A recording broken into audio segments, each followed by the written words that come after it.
Well, welcome and thank you for joining us for this ILW Contemporary Military Forum titled Defender Europe 20, Deterring Adversaries to Strategic Readiness and Interoperability. I am Don Tyson. I'm one of AUSA's ILW Senior Fellows. As your professional association, the Association of United States Army's Institute for Land Warfare is proud to provide forums like this one throughout the year to broaden the knowledge base for Army professionals and those who support our Army. This is one of 10 AUSA ILW professional development seminars conducted over these 3 days. AUSA will amplify the U.S. Army's narrative to audiences inside the Army and help to further the Association's mission to be the voice for the Army, support for the soldier. Of course, we cannot do this alone. AUSA relies on its members to help tell the Army story and to support our soldiers and their families. A strong membership base is vitally important for our advocacy efforts in Congress, the Pentagon, and the Defense Industrial Base, and in the communities across the country to AUSA's more than 120 local chapters. If you are an AUSA member, thank you. For those of you Army professionals who are not yet members of your professional association, we encourage you to join AUSA by visiting the AUSA membership booth, booth 307 in Exhibit Hall A, and sign up online at ausasmembership.org. Again, welcome. Thank you for being here. We have a great crowd here today. And I will turn the floor over to the panel moderator, Lieutenant General Retired Mitch Stevenson. Thank you. Thanks, Don. Good morning, everyone. Thanks for joining us here this morning on our panel for Defender Europe 2020. As Don said, my name is Mitch Stevenson. I will serve as your moderator, which means when we get to the Q&A part of it, I'll be collecting up your questions. We'll talk a little bit more about that in a minute. Let me first introduce the distinguished panel members to my right. First is our panel chair. We're privileged to have Lieutenant General Chris Cavoli, Commanding General, United States Army Europe and 7th Army, a position he's held for nearly 2 years now. Other notable assignments of his include Commander of 1st Battalion, 32nd Infantry Regiment, 10th Mountain Division, Commander, 3rd Infantry Brigade Combat Team, 1st Armored Division, Commanding General, 7th Army Training Command in Europe, and Commanding General, 25th Infantry Division. He's also served as the Deputy Commander of Regional Command West in Herat, Afghanistan, and as the Deputy Commanding General for Operations in the 82nd Airborne Division. He's held fellowships at the National Defense University, the George C. Marshall Center for European Security Studies, and the Army Chief of Staff Strategic Studies Group. General Cavoli is a Foreign Area Officer with a concentration on Eurasia, has served as the Director for Russia on the Joint Staff, speaks Italian, Russian, and French, and holds degrees from Princeton University and Yale University. To his right is Brigadier General Sean Bernabe of the G3, the Operations Officer for U.S. Army Europe, a job he's held since June of 2018. Other of Sean's notable assignments include Commander, 2nd Battalion, 14th Infantry, 10th Mountain Division, and later as Deputy Commander of the 1st Brigade Combat Team. He's also served as Commander, 2nd Armored Brigade Combat Team, 1st Cavalry Division, Commander of the Operations Group at the Joint Readiness Training Center at Fort Polk, and Deputy Commanding General for the 3rd Infantry Division. General Bernabe's civilian education includes a Bachelor of Science degree in Electrical Engineering from the United States Military Academy, a Master's degree in Military Art and Science from the School of Advanced Military Studies, and a Master's degree in National Security Strategy from the National War College. To his right, General Johnny Richardson, G3, again, Operations Officer, United States Army Forces Command. You'll understand the significance of that role as General Richardson gets into his pitch. General Richardson's other notable assignments include Commander of 5th Squadron, 4th Cavalry Regiment, and later Deputy Commander, 2nd Armored Brigade Combat Team of the 1st Infantry Division, Senior Service College Fellow, JFK School of Government at Harvard University, Commander, 3rd Armored Cavalry Regiment at Fort Hood, Deputy Commanding General for Maneuver, 3rd Infantry Division, and Deputy of Operations, Readiness, and Mobilization, Headquarters Department of the Army G3. General Richardson holds a Master of Science degree from Long Island University. To his right, General Steve Shapiro, Commanding General, U.S. Army Sustainment Command, a job he's recently assumed after having spent 2 years as Commanding General of the U.S. Army's Europe's 21st Theater Sustainment Command. Other of his notable assignments leading up to these positions include Commander of Combat Equipment Battalion Luxembourg, the Operations Officer for the 3rd Corps Support Command in Europe, Commander Letterkenny Army Depot and later Chief of Staff, U.S. Army Materiel Command, Deputy Chief of Staff G4 of all of Europe, Director of the Material Enterprise Integration and Retrograde Operations Center in Afghanistan, Deputy Commander of the 1st Theater Sustainment Command at Fort Bragg, Commanding General of the Defense Logistics Agency Troop Support, Director of Operations, Headquarters Department of the Army G4, and Deputy Chief of Staff for Operations and Logistics, U.S. Army Materiel Command. And last but certainly not least, Lieutenant General J.T. Thomson, Commander Allied Land Command, NATO, a job he's held since August of last year. General Thompson's other notable assignments include Commander 2nd Battalion, 4th Field Artillery at Fort Sill, Oklahoma, Commander 41st Fires Brigade, 1st Cavalry Division, Deputy Commanding General, 4th Infantry Division at Fort Carson, Colorado, including duty as Deputy Commander for Regional Command South as part of the International Security Assistance Force, Commandant of Cadets at the U.S. Military Academy at West Point, Commanding General, 1st Cavalry Division, including deployment as the Combined Joint Task Force 1 for the NATO Resolute Support Mission, and Deputy Commanding General for Maneuver, 3 Corps, Fort Hood, Texas. General Thompson also holds a Master's of Science from Long Island University. As you can see, we have quite a distinguished panel, all of whom have decades of service to our Army and our nation, and all of whom have spent considerable time OCONUS, including considerable time in Europe. And now last, before we turn the floor over to General Cavoli and the rest of his panel, let me encourage you to pay close attention to what they're going to present.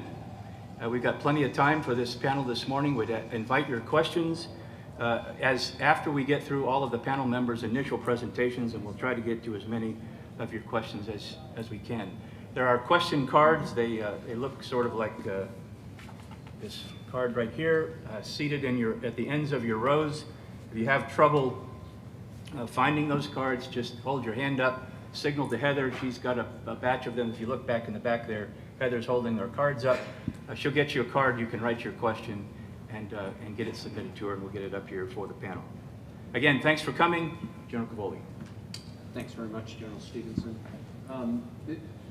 Thanks everybody for coming here today.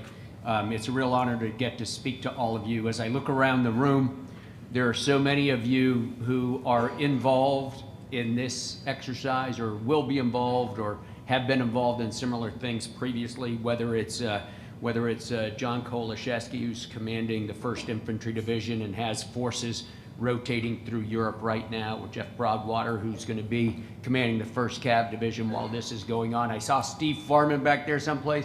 I guess you'll have a little bit of a role there, Steve. We'll talk about that in a moment.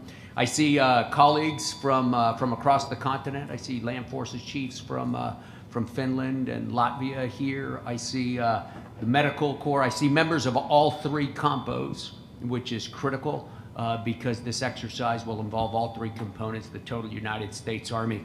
So this is really, really a story of big Army.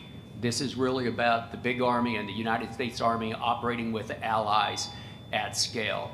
I don't need to rehearse the entire history of the post-Cold War theater with this crowd, but let's just say that for very good reasons, at the conclusion of the Cold War, most of our allies and we ourselves in the United States Army reduced our force structure, and in the case of the United States Army, reduced our force structure specifically in Europe. And coming through the 2000s, I guess I was working for General Odierno a couple of years ago when we noted the last US tanks left Germany in about 2013. We moved from being a forward presence army based on a forward presence strategy to an army that was based on a power projection and reinforcement strategy.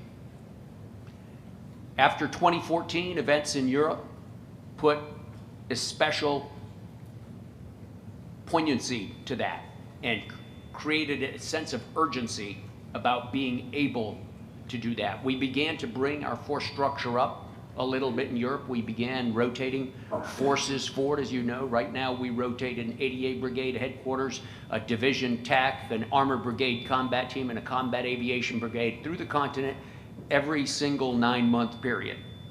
And they are constantly present on the continent. And that gave us some practice deploying and redeploying our forces, but at a fairly small scale. In addition to that, we began to pre-position equipment in Europe, and in several locations throughout Europe, we're putting heavy equipment for Armor Brigade combat teams and a heavy division into storage to be drawn in case of need.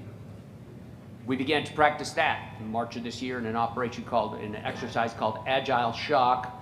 We drew that equipment with a brigade minus out of Fort Bliss, Texas, that flew on no notice, and in less than 2 days was pulling tanks up to the ready line to live fire in Drawsko-Pomorskie training area in northwestern Poland. So we've been practicing this reinforcement strategy. We've been practicing this strategy of power projection for about 3 or 4 years now into Europe.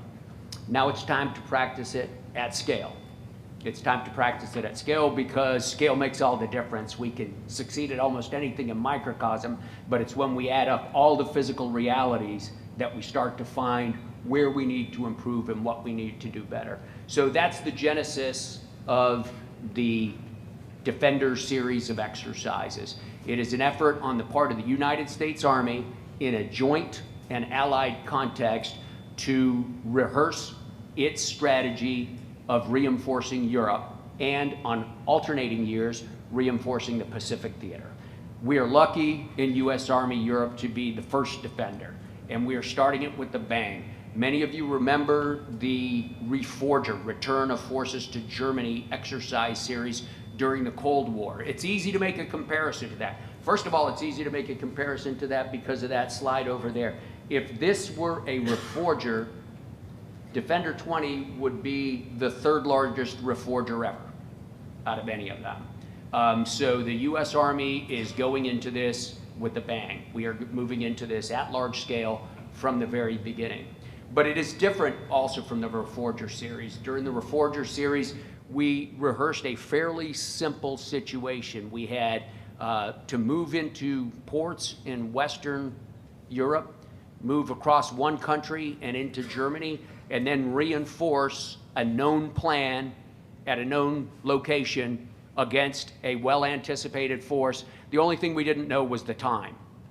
Now we have a very different situation. So as we come into Europe now, we have to be postured for agility because we could face any one of a variety of threats at any location at any time. So with 3 unknowns, our goal is to come in and practice agility. Agility comes from a few things. First, our ability to marshal the force out of the ports of debarkation and into assembly areas. And then secondly, to throughput it onward on any mode of transportation necessary to get to the point of need. And this exercise will be designed to challenge all of those things.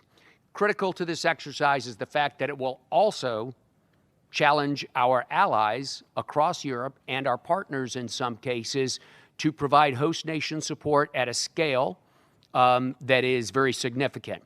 Host nation support, of course, is something that can only be practiced with large forces if we are anticipating large forces.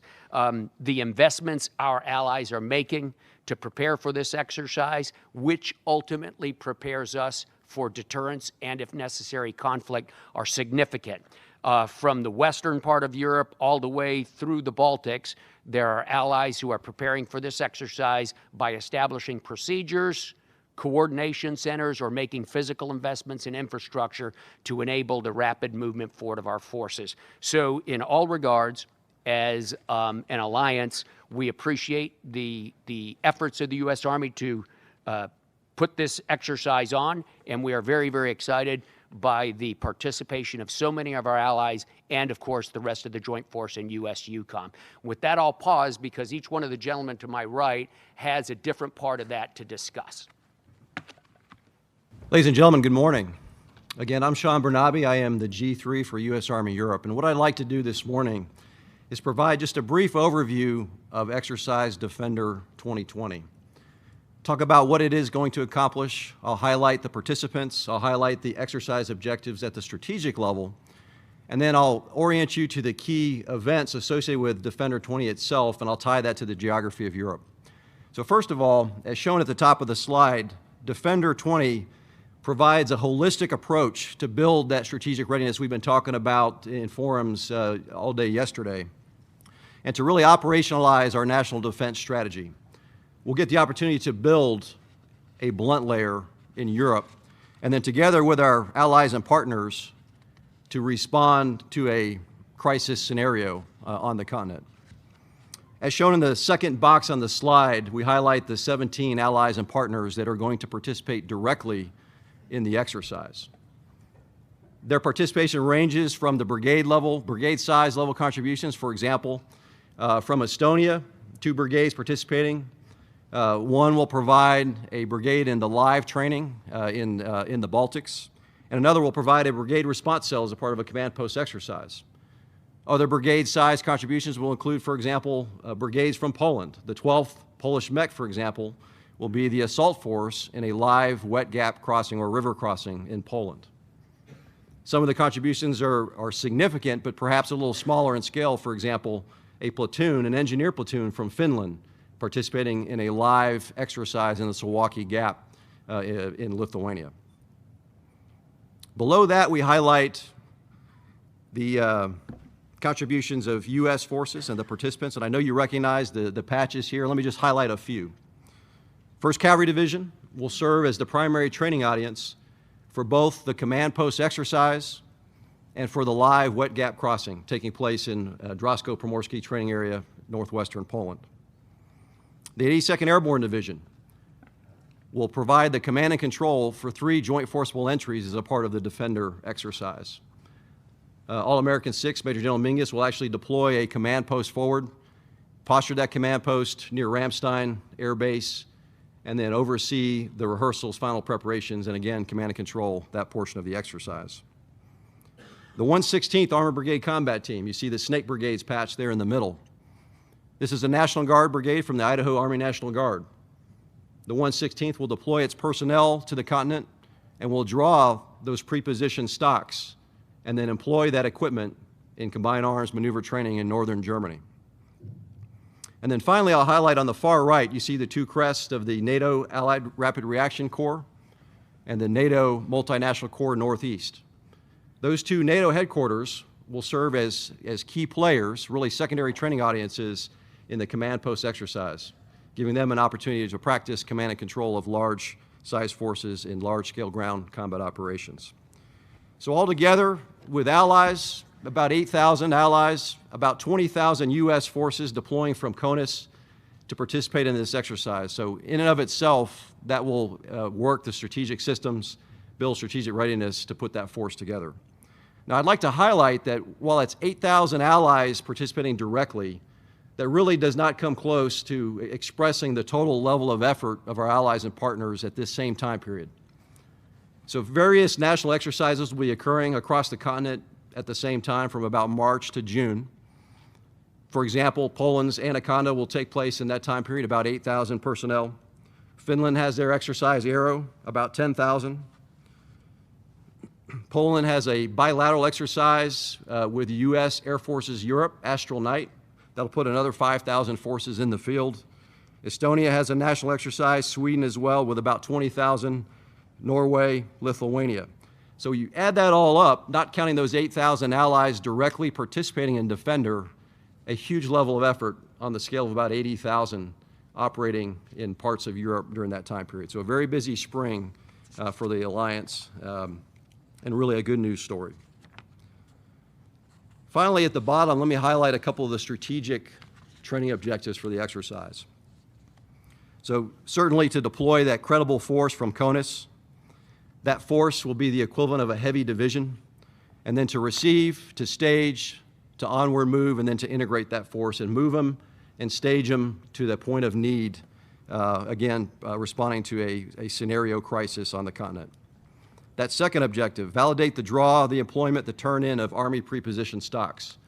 As General Cavoli mentioned, we had a chance to practice this in microcosm in March as a part of Agile Shock.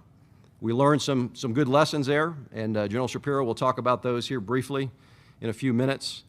But we'll get a chance to draw a much larger portion of that, a full ABCT set and then some other battalion sets, a great strategic readiness builder.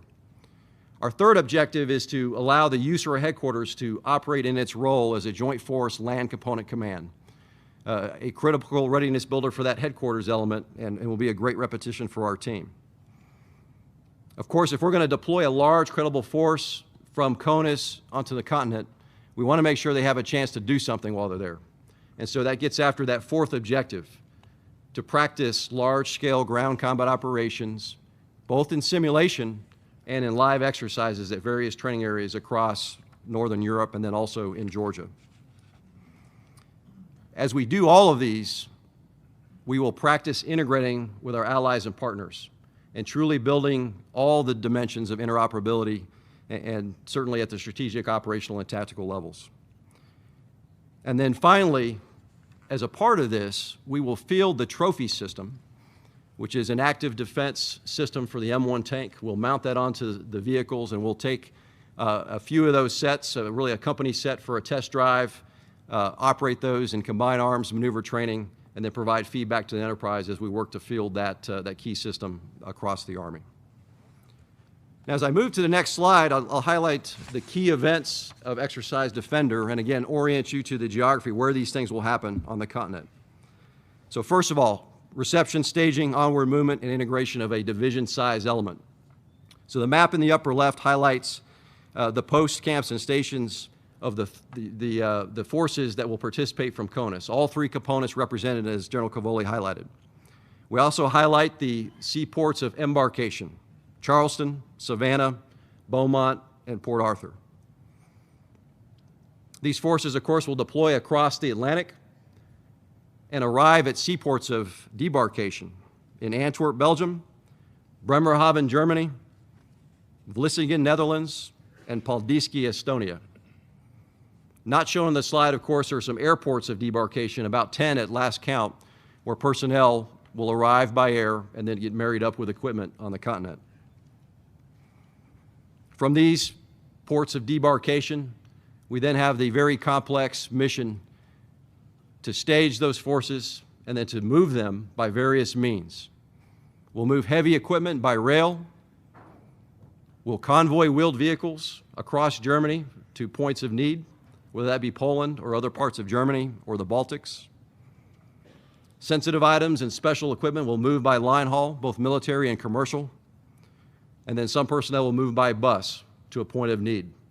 Again, a very complex operation, and then will require a heavy lift from our host nation counterparts as they work to move that equipment rapidly to the point of need. And I'll tell you, the host nations are already posturing to secure ports as the equipment is offloaded, for example, to escort convoys, especially in the most congested parts of those movements from ports to points of need. They're posturing to support the high volume of traffic on all those nodes and the high volume of contracting that will be required to support that force as it moves from port to tactical assembly area. So again, a heavy lift requiring a lot of effort on the part of the host nations, and I'll tell you, they are posturing as we speak to be able to do that and do it well. Key event number 2, draw and employ Army preposition equipment. So I won't get into too many of the details because I know General Shapiro will dive into some of those, but to give you a sense of the scale, about 482 tracked vehicles, over 2,000 wheeled vehicles, 750 associated containers of equipment, and again, 14 sets of M1 tanks fully outfitted with the trophy defense or protective system. We will do this on the clock. The standard, our goal is 96 hours to issue all the equipment to the Armor Brigade Combat Team. And we'll see how we do. I think we're well postured for success. Key event number 3, joint forcible entry with a portion of the immediate response force to secure key terrain, to link up with regional forces, and then conduct follow-on operations. So as I mentioned earlier, the 82nd Airborne Division will command and control these joint forcible entries. They'll establish their C2 node near Ramstein Air Base. They'll rehearse, they'll conduct final coordination, and they'll launch these missions from Ramstein.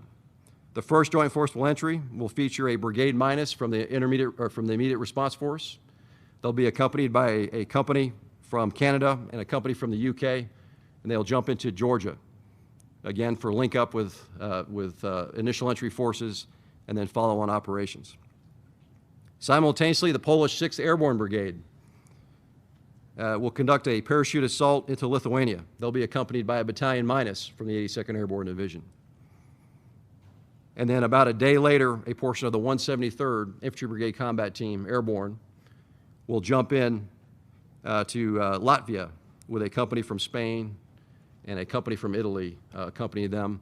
And conditions for that operation will be set by a Pathfinder detachment from Spain and a Lurst detachment from Italy. Key event number 4, a division command post exercise. So this CPX will be centered at Grafenwehr, but will actually be a distributed command post exercise thanks to the miracle of modern technology and modern simulation. So we'll have headquarters really spread all over Europe tied into this command post exercise. The CPX will utilize the NATO AUSA scenario, which features a fictional near-peer competitor and actually puts that competitor on the European terrain to allow us to get some good repetitions in large-scale ground combat operations on the European continent.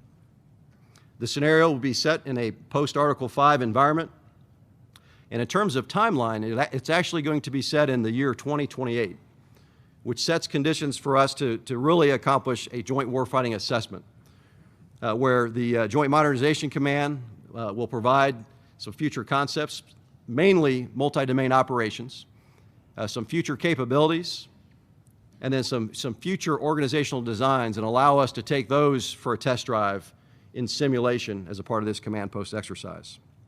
Again, 1st Cavalry Division will be the primary training audience, and the secondary training audiences include USAR in its JFLC, Joint Force Land Component Command role. Also includes the ARC, the Allied Rapid Reaction Corps, and NATO's Multinational Corps Northeast. Key event number 5, the division live exercise, centered on an opposed wet gap crossing, river crossing, in northwestern Poland at the Drawsko-Pomorski training area. So during this exercise, the 1st Cavalry Division will provide that Division C2 of a multinational operation. It'll feature 3 Armored Brigade combat teams, 2 3ID, 2 1AD, and the Polish 12th Mech as the assault force. It'll also feature a National Guard brigade, the 168th Engineer Brigade, which will provide a big portion of the mobility capability for that operation. Altogether, a multinational force, about 11,000 U.S. and allies conducting this operation. They'll be supported from the air by fixed-wing and rotary-wing aircraft, fixed-wing provided by the U.S. Air Forces Europe, by the Czech Air Force, and then rotary-wing provided by the UK, the Czech Republic, Poland, and the United States. Key event number 6 is a passage of lines oriented on preserving freedom of movement in the key strategic terrain of the Suwałki Gap. As part of the joint forcible entry, as I mentioned before, the 6th Polish will see some key terrain in the vicinity of that Suwałki Gap. A squadron from the 2nd Cavalry Regiment will conduct a forward passage of lines with those Polish forces, move north and link up with a NATO Enhanced Forward Presence battle group in Rukla, Lithuania. In support of the operation, a Lithuanian brigade will secure key transportation nodes, part of the rail network and the road network that enables freedom of maneuver through that strategic terrain. And then lastly, a combined arms battalion out of the Blackjack Brigade will move heavy forces through the Suwałki Gap to the Pobrady training area in Lithuania to conduct combined arms maneuver live fire training. And then finally, key event number 7 features the offload of the Maritime Preposition Force. So essentially a MAGTAF, Marine Air Ground Task Force, minus the air component. Will arrive in Estonia at the port of Paldiski with about 300 vehicles. They'll move across Estonia rapidly towards the Tapas training area, link up with Estonian forces, and establish blocking positions in Estonia. One of the key aspects of this is it'll allow USAR as the Joint Force Land Component Command to practice gaining C2 over that maritime component as it comes ashore, and then supporting that in its role ashore. So that's the overview of Defender. I'll tell you that not only has it driven tremendous investment in resources and time and focus on the part of allies and host nations, but we've seen great participation and we've enjoyed great collaboration from the entire Army enterprise as we've put this exercise construct together. And we look forward to actually conducting this in the spring of 2020. And I'll be followed by General Richardson. Sir. Hey, Johnny, before you start, how are we doing on question cards, folks? Anybody have questions? You don't have a card? If you do, hold up your hand. Heather will get you a card. They should be on the ends of the aisles. And then once you've got your question card filled out, if you'll pass it down to the center, Heather will come by and pick them up and give them to me, and we'll pass them out to the panel members. Sorry. Right. Go ahead, Johnny. All right, good morning, ladies and gentlemen. I'm Johnny Richardson. I am the FORSCOM G3, Lieutenant General Cavoli. Thanks so much for inviting me to participate in this important discussion, and thank you, Lieutenant General Stevenson and AUSA for hosting this panel. Okay, I'm going to spend a few minutes speaking on FORSCOM's role in supporting Defender 2020. And for our allies, partners, friends out there who aren't aware of what Forces Command is, or FORSCOM, we're the four-star headquarters here in continental United States, responsible for all the forces in the continental United States, with the mission to provide manned, equipped, capable, and credible Army forces to the combatant commands. We do this by building and sustaining tactical or unit readiness and playing an important role in participating with our partners of STDC and AMC in force projection, specifically deployment of ready forces and the mobilization of the U.S. Army Reserve and National Guard. As you heard from Lieutenant General Cavoli, Defender 20 provides the first opportunity in several decades to project power at scale at the speed of war in a dynamic environment to provide strategic readiness.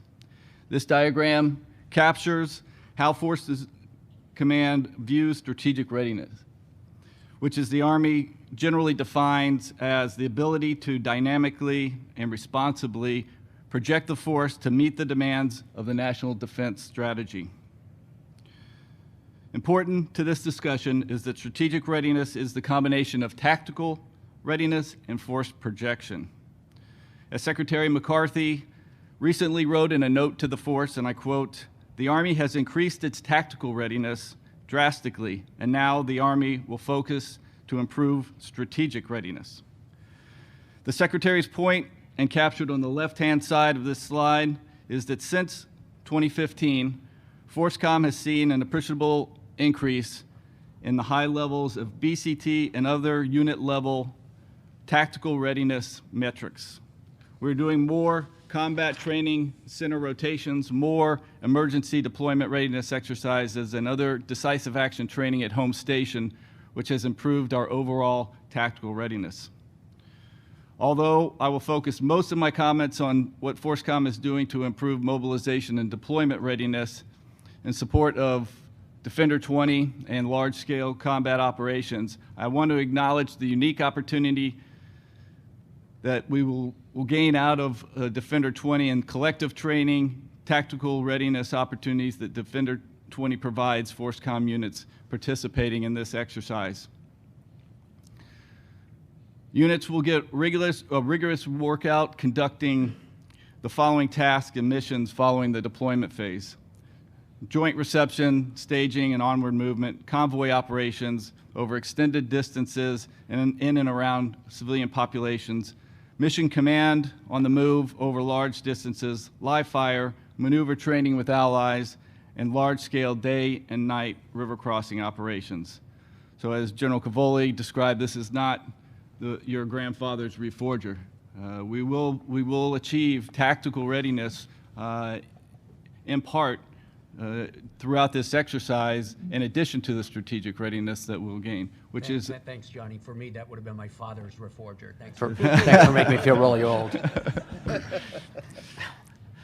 So the fact that we're able to build tactical readiness inside this makes it a different exercise than our traditional reforgers. But in order to substantially improve strategic readiness, the Army needs to conduct at scale the force projection events on the right side of the slide. I'll focus my comments on the highlighted force projection tenets, which FORSCOM is primarily responsible for, which is mobilization and deployment. We anticipate tomorrow's conflicts will begin far more quickly than past wars, which means we will have less time to prepare. Additionally, our ability to deter our adversaries will be dependent on their perception that we can project force to blunt their aggression and have the capacity to project capable and credible forces at scale, at speed, to win decisively in large-scale combat operations if deterrence fails. To this end, Mobilization and Deployment Enterprise has invested significant time and effort planning and preparing our mobilization force generation installations, also known as MFGIs, through MFGI activation and MFGI expansion to support major large-scale deployments. However, the Army has not physically exercised mobilization and deployment at scale since the reforgers of the 1980s, during the Cold War, or during the buildup of Desert Storm, Desert Shield. Defender 20 provides FORSCOM and our force projection partners at SDDC and AMC, along with TRANSCOM, the opportunity to exercise, test, and assess our ability to deliver the ready forces to the theater commander, which he requires at the time and place of his request. Ultimately, it will allow the enterprise to better see ourselves through the lens of strategic readiness. Next slide. The next few minutes, I'll walk you through what the Army has been doing to improve mobilization and deployment over the last few years. The fact is, the Army does have institutional deployment muscle memory. FORSCOM has been providing capable and credible forces to combatant commanders over the last 2 decades under the Army Force Generation model and the Sustainable Readiness model. But these have been short notice and not large-scale deployment experience, and our large-scale deployment experience has atrophied.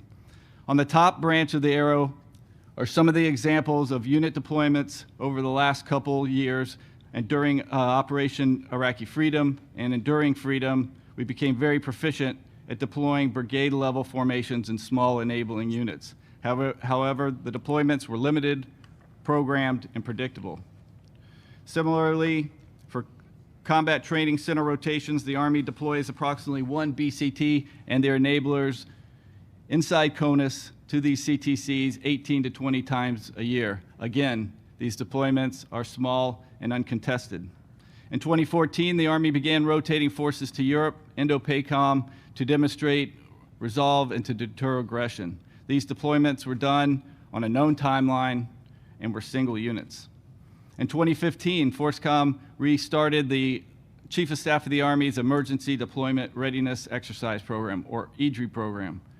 The FORSCOM equity in this important program is providing unit readiness and building installations' ability to rapidly deploy forces. This includes being ready now and strengthening muscle memory after more than a decade of rotational deployments. Given the paradigm shift from alert, train, deploy to one of train, alert, deploy, the EDRI program partners with TRANSCOM, Air Mobility Command, and the Army Service Component Commands and others to improve deployment operations. But again, these are relatively small exercises and do not stress the entirety of the enterprise. Regarding the bottom portion of the arrow, following General Milley's speech in 2016 at the USA Convention, which focused the Army on readiness for large-scale mobilization operations, shortly thereafter, the AUSA event, the Army directed FORSCOM to host a mobilization rehearsal of concept drill in 2017. This rock drill identified friction points and resource challenges needed to overcome and enable the total force to conduct large-scale mobilizations and deployments.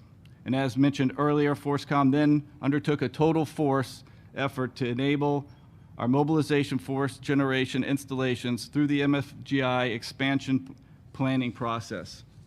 To tackle the challenges identified during the MOB rock drills and the MFGI expansion planning, FORSCOM worked closely with 1st Army, United States Army Reserve Command, and the Army National Guard to conduct 4 mobilization exercises. The purpose of these exercises is to evaluate the ability of the mobilization force generation installations to accomplish mobilization and deployment missions and to ensure MFGI capabilities are attainable and can support contingency plans. But again, these are not stressing at scale. When the two parts of the arrows converge, the result is improved strategic readiness. And Defender 20 is a great example of an exercise that will place the appropriate load on the deployment and mobilization enterprise, allowing us to improve our strategic readiness, which will ultimately serve as a strategic deterrent against our adversaries. Thank you. So thank you, Major General Steve Shapiro here representing AMC. And sir, I want to thank you for allowing me to sit on this panel. It's a great honor and pleasure for me to be here today. Please go to the first slide. And so, as a representative of AMC, this is AMC's first opportunity to really stress our muscle memory on dynamic force employment using both ASC and SDDC. And so we will deliver the blunt force and then some follow-on surge forces. So this is a very big deal for AMC, and going back to the scope and scale that Sean talked about. So on the top of this slide, those are the buckets that General Perna tends to use when he talks about those things that are happening in the strategic support area. And if it happens in the SSA, he's trying to generate an effect at the tactical point of need. So we'll talk a little bit about those buckets as I walk us across the bottom. So now we're probably in the phase where we're generating the force that's going to go participate in Defender 20. And we've heard enough about sea readiness for those units right now, but right now FORSCOM's got these Compo 1, 2, and 3 units ready to go. And so AMC is positioning commodities, not just at those MFGIs and power projection platforms that you heard about earlier, but in phase 0, positioning commodities forward that will get consumed during phase 2 and 3 of the operation. For example, there's going to be ammunition consumed. We think a large amount of ammunition will get consumed in this exercise. We've got to move that now in phase 0 in anticipation of that phase 3 fight, and we're doing that now. Modernizing facilities. Our power projection platforms do a fairly good job of getting units out, but we've got to get them out to the right European spec. We've got to make sure they're ADR compliant. We are investing right now in new EU compliant brake test machines that will put at every one of our power projection platforms and every one of our MFGIs. We'll have some in place for Defender 20, but over the next 2 years, get that right. So we're taking some of the work on in CONUS that doesn't have to happen on the far end. We are now also investing over the next 2 years in weigh-in motion machines. It's hard to get a ABCT through weights and measurements, and we're working on technology to get us from the industrial age to the information age, where we'll be able to, figuratively speaking, drive the ABCT through the machines, have them collect the data. We've got to work on a bridge to get that into the TCAIM system that will talk to SDDC, but we're making those investments now. So in the next 2 or 3 years, as we do iterations of Defender, we'll speed up that process. And this is all about the defense industrial base creating an effect at the point of need. I'll go and just talk about project. And Steve Foreman and I sat on at the Warrior Corner yesterday talking about this. Sean mentioned all the ports that we're using on both ends of this. We started doing this about 2 years ago, the diversification of ports, because we needed to build, and we still need to build, muscle memory in all the ports of embarkation and debarkation. So we have the contracts in place. They have the MHE and CHE in place. And we build a level of resiliency, not redundancy, but resiliency in our ability to move worldwide. Again, dynamic force employment. If you want to talk about, after the conference, about upgrades to our ammunition ports, Steve Farmer can talk about that with you. But we are moving ammunition now that we didn't move it on this scale really since General Cavoli's father's reforgers from years ago. Just to be clear, I was actually in one of those Okay. myself. I actually It's used getting worse. Thanks, Steve. General Cavoli's father-in-law, who was a logistician since his reforgers. Speed of war movements. And so everything, Sean mentioned it, everything we do now is on the clock. Years ago, Europe, we ramped down on the clock, and right now, starting at the fort, we're on the clock, getting out of the fort to the port, which is maybe driving investments in railheads, from port to port, working with our commercial vendors to get across the Atlantic Ocean. Ramp down, working with all of our commercial vendors now in Europe to get these units to the TAA to do what they've got to do. And I'll we could not do this as logisticians, not just in the project piece, but on the far left in generating the force and on the far right of RSOI without the total force. Every battalion that we had in our exercises, and you'll see this in the exercises, will be multi-compo. And I tell you, we could not do this without our Compo 2 and Compo 3 and our commercial vendors. And I'll go to RSOI and talk a little bit. I'll talk about APS on the next slide.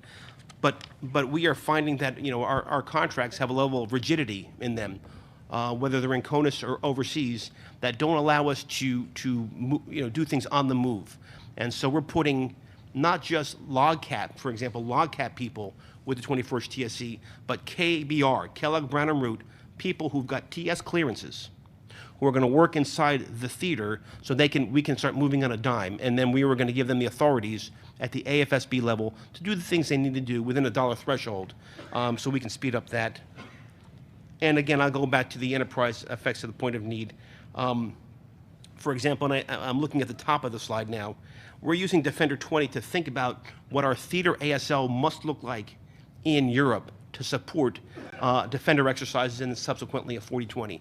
And by the time we get Defender forces flowing in there, that Class 9 package will be set. We are going to surge our LAR presence forward to work both from port down to the TAA, and those LARs will be under the command and control of the TSC. And the TSC commander will have access to getting those SMEs to the point of need.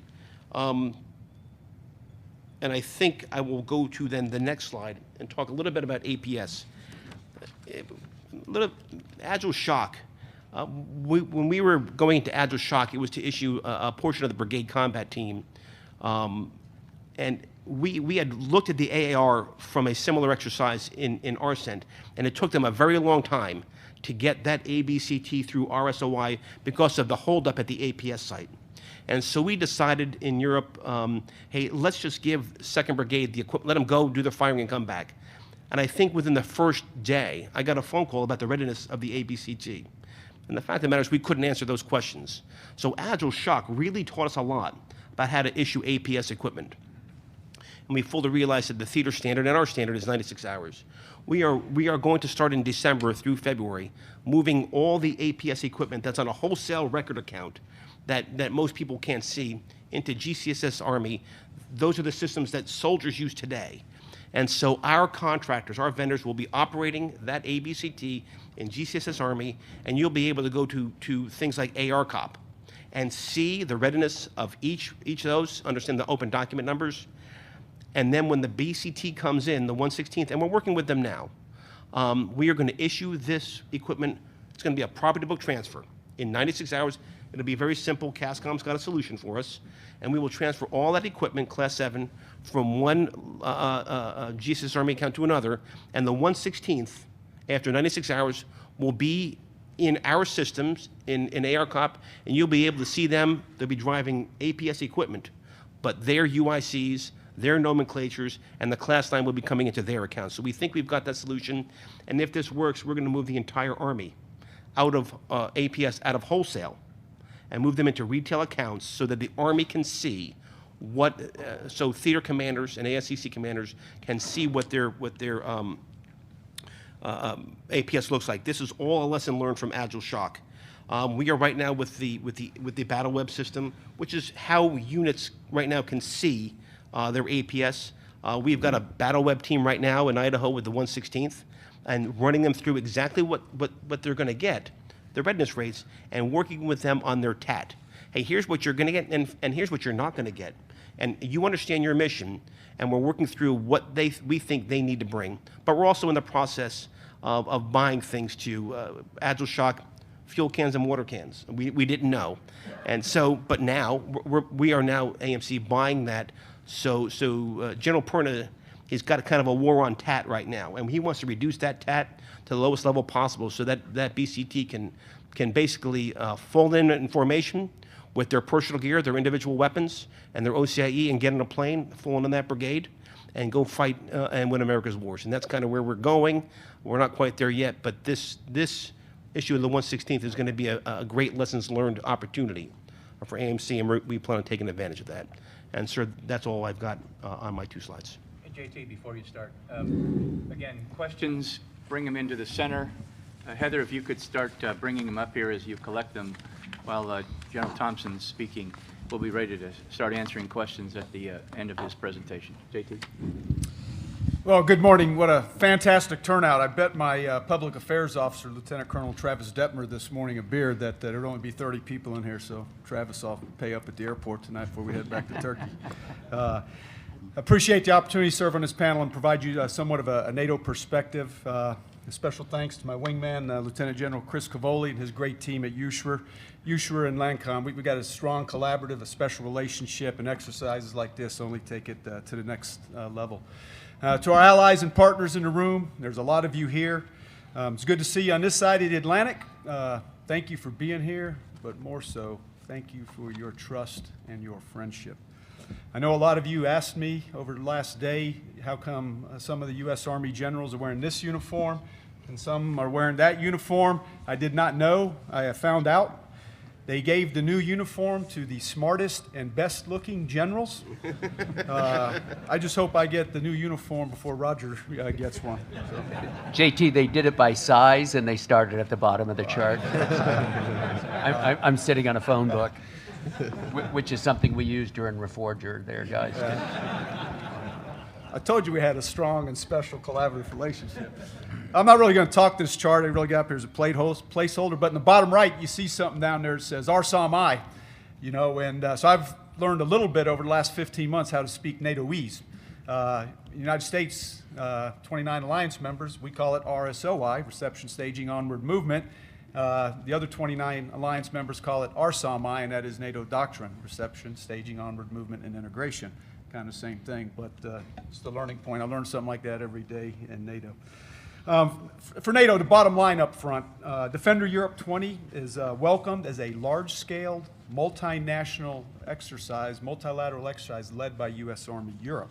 It's a strong demonstration of U.S. commitment to NATO and to security of the Euro-Atlantic area. And further, Defender supports NATO efforts to build readiness and make a strong contribution to deterrence. A few months ago, I was in Bernabe at the NATO school, and I spoke to the NATO Defense Policy and Planning Symposium, really generally civilians, parliamentarians that come down from Brussels, and they asked me to speak about readiness. My message to them was that a culture of readiness and responsiveness existed in pockets across NATO, but that we needed to strengthen it universally across the entire alliance and connect it from the strategic level down to tactical level. This exercise, Defender Europe 20, is exactly the right type of exercise to foster the culture of readiness and responsiveness that we need in the NATO alliance, given today's security environment. This past April, NATO just celebrated its 70th anniversary, signing of the Washington Treaty right here in this city on the 4th of April, 1949. And since that time, NATO has demonstrated its most successful and strongest alliance in the world. However, today's security environment, marked by an era of great power competition, increasing complexity, growing uncertainty, and certainly a rapidly changing character of war.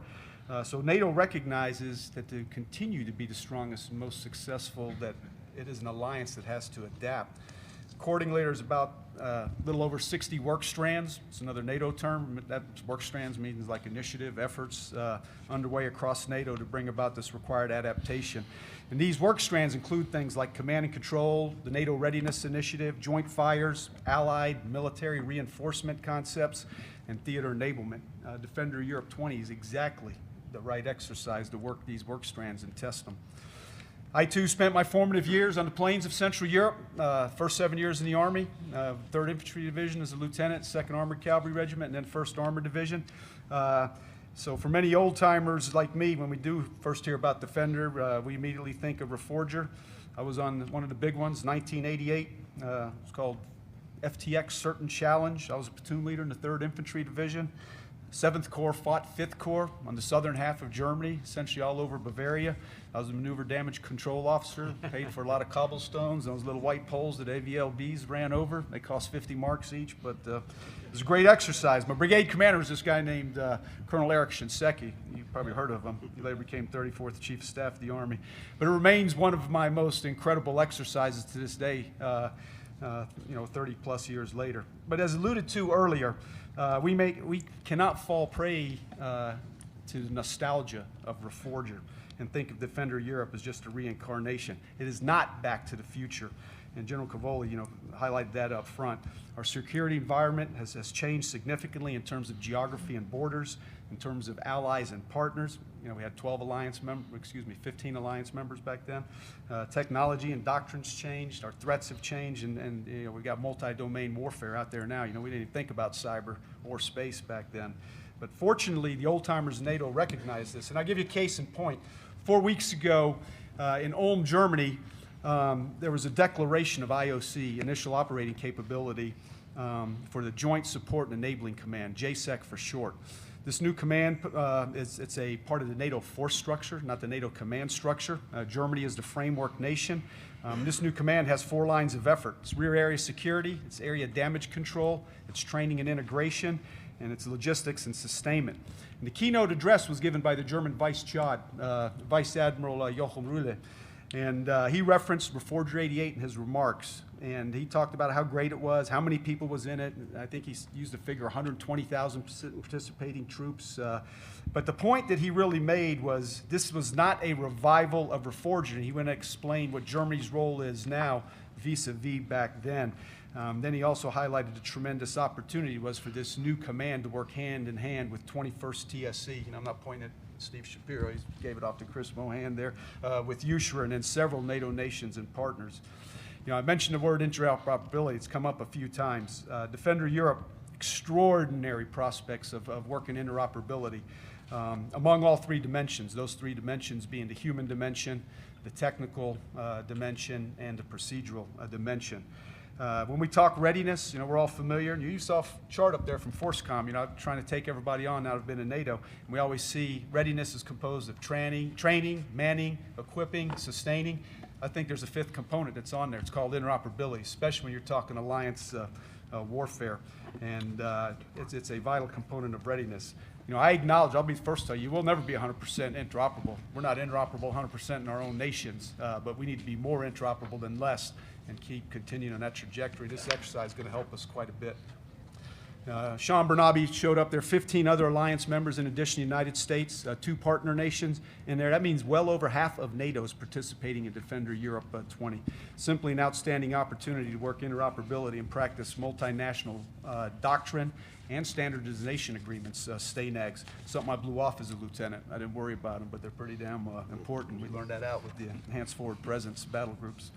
NATO has doctrine. I've learned that in the last 15 months. Capstone Doctrine, Allied Joint Pub 1, states NATO must be able to conduct the full range of military missions, from low to high intensity combat, including missions to deter conflict.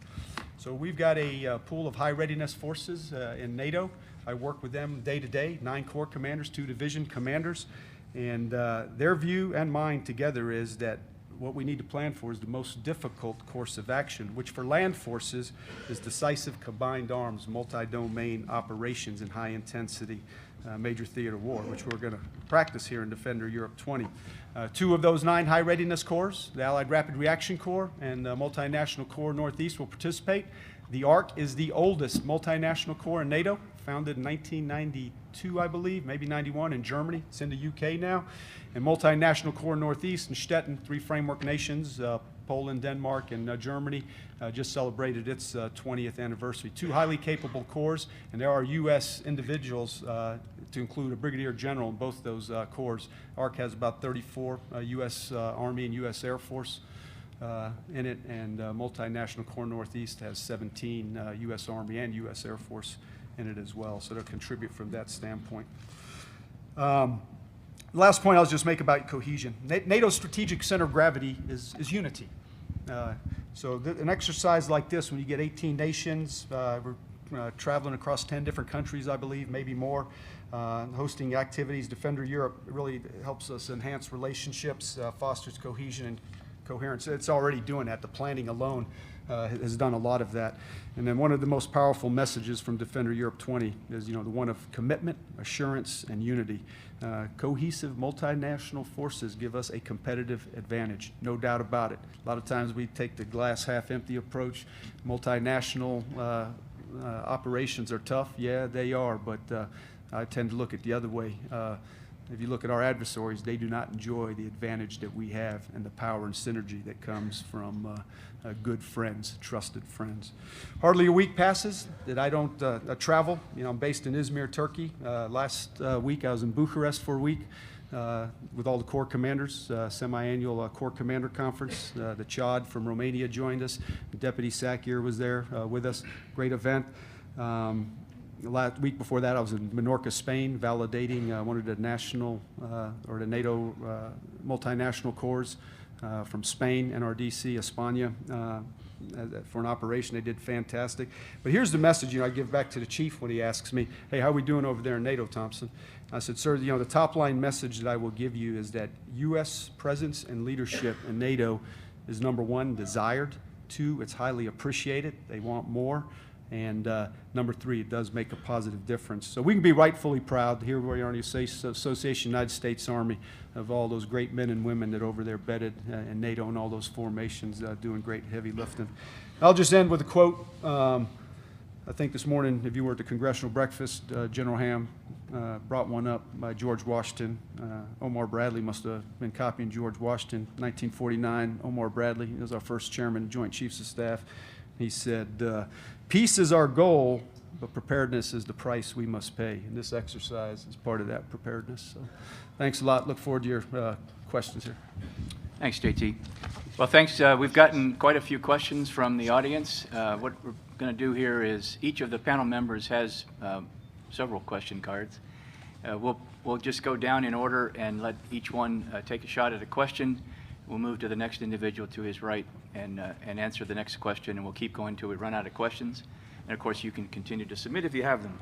So with that, General Cavoli. This is from Melissa Chadbourne from HQDA. What new capability are you most excited to test or demonstrate during the Defender exercise? Well, there are several. Some of them are live. Some of them are going to be in simulation. The CPX will actually also be the U.S. Army's Joint Warfare Assessment for the year. As most of you know, the JWA is the annual test or assessment of future warfighting concepts and capabilities that the Army does. So we're fortunate that that's going to be embedded inside the series of exercises that we're talking about today. In that simulation, as Sean said a few minutes ago, we're going to give ourselves the capabilities that the CFTs, the cross-functional teams of Army Futures Command, are working on right now. And we're going to practice those with multi-domain operations as our driving concept to fight the AUSA scenario. Of those capabilities, the ones I'm most excited about, although I'm sure everybody has their most exciting part, mine is I look forward to seeing the effect of the long-range fires that we're working on and the future vertical left. Thanks, Chris. Sean. So I'm not sure who the question's from, but a great question. It says, will the exercise simulate near-peer ability to jam communications or to disrupt our situational awareness? Absolutely. Easy answer, yes. Now, there are some challenges to this. There are host nation frequency management policies that we'll have to work through. And quite frankly, we have the same things here in the United States. You can't just turn on jammers at JRTC for risk of shutting down commercial air traffic from Houston to New Orleans, for example. Same thing at the National Training Center. So there are challenges that we face in establishing a realistic training environment even here in the continental United States. But we've come up with creative ways to simulate the jamming of communications, the denial of GPS. We'll do the same thing in Defender. The cadre led by Joe Hilberg from the Joint Multinational Readiness Center will actually provide the 5-pillar training event in Drosko Pomorsky training area to provide realistic, challenging training for the folks conducting the river crossing. And of course, we will contest that force in all domains to include cyberspace and et cetera. So yes, easy answer, we will. We will replicate that through a variety of means, challenge that force in all domains. Great question. Thanks. Johnny? All right, I have a question. Not sure who it's from, but it is, will the units deploying from CONUS deploy with their equipment? Answer is yes and no. We are going to be stressing the entire process. We've got 5 BCTs that will be in theater at the time between the rotational units and the units that are deploying to support the exercise. Of those units, one of them will be a National Guard BCT, the 116th, and it will not deploy with its equipment. It will fall in on the APS and draw the APS. The other units will deploy with their equipment, and that's the stress we're trying to put on the system. We're going to use 5 ports, some non-traditional ones, as we discussed. As Steve mentioned, SDDC has been using ports that we haven't used in some cases in 20 to 30 years. And reestablishing that connective tissue and that muscle memory at those ports. So we'll be pushing equipment from the units, bringing their own equipment through those ports and pushing them to Europe. And then we do have the one National Guard brigade that will not take their equipment, and they will fall in on APS. In addition to about 7 other smaller units that will also fall in on APS. Thanks, Johnny. Steve? So I have got a question here. I don't know who the author is, but it says, unlike in World War II, and today we've got to be able to protect our transportation lines, rail and road, from precision kinetic weapons, a little bit more, but how do you plan on doing that? And so it goes back to a little bit of redundancy in our plans.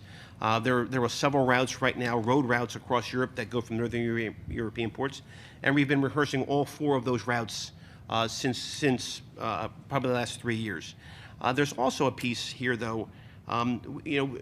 People forget the Hurricane Maria, and there was a superstorm in Bremerhaven, Xavier, that shut down multiple ports for a period of time, and we were able to dynamically retask vessels into those other ports, kind of a rehearsal, if you would, to get them to other ports and then redirect the rail and redirect the roads. So this is also driving some of our, and going back to redundancy, our commercial partners to invest. 4 new rail hubs in Bruges that are M1 capable. The French government took the Port of Le Havre and they kind of reconstructed the rail line in there so we can move large-scale ammunition out of Le Havre. Rail Baltica, the Baltic states are investing in a Western European rail gauge rail through the Baltic. So these are things that are adding to the redundancy. But I think I'd like to mention now, along with NATO, there's an EU component to what we're trying to do as logisticians.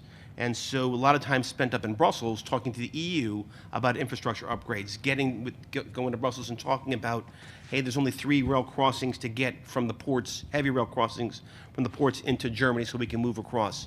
We'd like to make that 5 or 6. The routes in Poland, making them M1 capable. So those are ongoing conversations, again, to give us flexibility in the way we move around Europe, whether it's east, west, or north or south. This gives the EUCOM commander, the COCOM commander, the flexibility and the options to do that. So as we talk about this, we ought not to forget the EU component of what we're talking about. Thanks, Steve. JT? Thanks. I'll start with one from Colonel Ketchum. He's the only one who put the name on here. So it says, what is being done to bridge the gap between U.S. and allied forces at the tactical level? Doctrinal understanding, communication equipment and brevity codes, classified data, and intel sharing. Great question.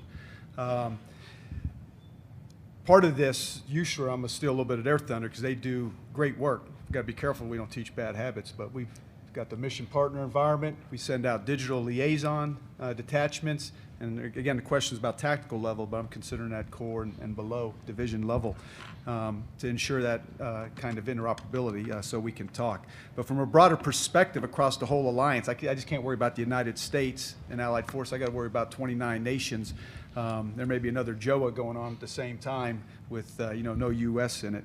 I'll just tell you a couple different stories. I got right here. This is called a NATO Force Structure Land Interoperability Standardization Handbook. Great little booklet. We put one out for Enhanced Forward Presence about 16 months ago. Same thing. Team is up in Lithuania, Latvia, Estonia, and Poland, collecting lessons down on the ground. Those are battalion-sized elements. And a person like Nick Carter, who's the CHOD for the UK, stood up at not a Deafmen's when the SACIR and the chairman of the military committee get together with all the CHODs.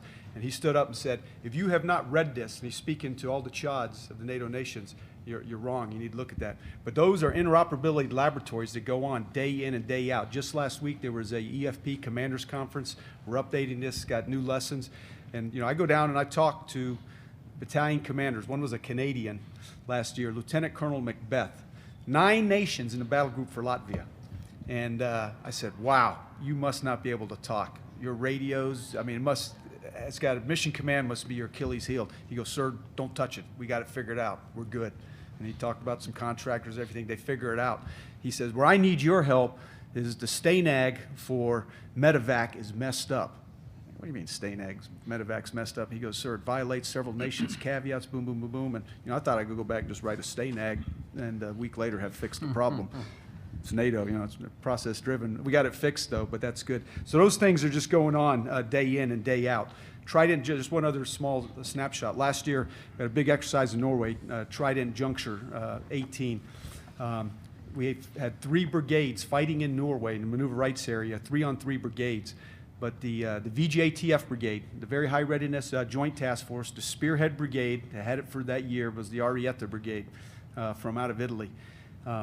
We walked up this air command post and found out there was a platoon from Montenegro embedded in a infantry company from Slovenia that was embedded in a battalion from Spain in this Italian brigade. That's 4 different languages, Slovenian and Montenegro, kind of close, but there's no way this is going to work. They went out there and got it on, and they could talk, and I was amazed. So I'm not saying we're fixed on this. We got the right exercises at the right levels, and back in Reforger, we didn't do that kind of task organizing at that level.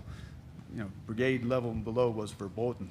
Maybe division level, but we're doing it at echelon now, day in and day out. So, but every day there's lessons. But that's my headquarters, one of our main jobs. So that's what I'm gonna do for Defender 20: grab lessons and be there on the ground. So, thanks JT. Colonel Ketchum. Great question. Thanks, JT. General Cavoli. So just to add on to JT's comments, there are a number of nations in Europe, in the alliance, that lead specific sort of regionally based interoperability efforts. A great example would be the German Bundeswehr's efforts to sew together some of the capabilities in Northwestern Europe and into Northeastern Europe based on their deep integration with the Netherlands Army.